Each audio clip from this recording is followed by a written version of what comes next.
For years, the only way to trigger CSS effect when the element scrolled into view is JavaScript.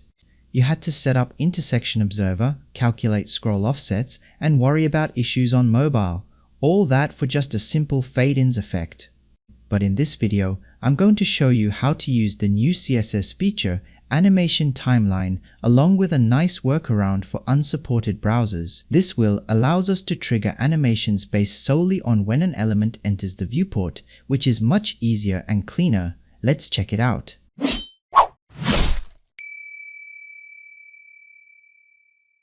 Here is the example page we're going to work on.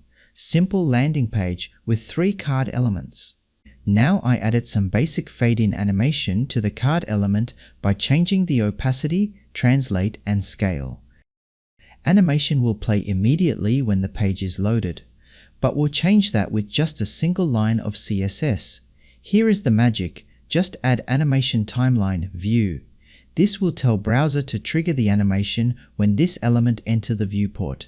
Inside the view function, we'll set the first parameter to block, because we want to trigger the animation based on vertical scrolling. But in case you want to trigger the animation based on horizontal scrolling, set it to inline instead. Next are inset, I'll set them to 40% and 0%, which means start the animation when the top of element entering the viewport and finish the animation when the top of element reaching 40% of the viewport. And that's it. Here is the result.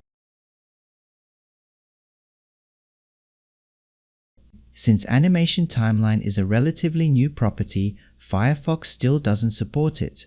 But good news is they are working on it. So in the meantime, there is a nice polyfill that lets you use Animation Timeline on any unsupported browsers. Just include it to your page and that's it.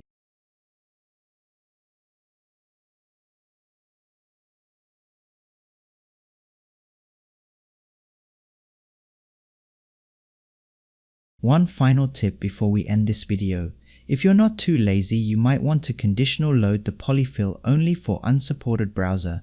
This will improve the performance, especially if you have lots of complex animation. Simply check the Scroll Timeline API and load the polyfill if not available.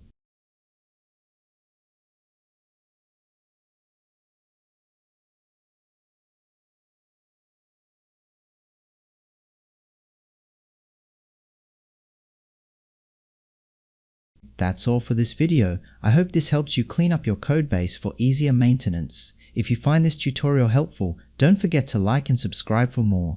Thanks for watching. See you next time.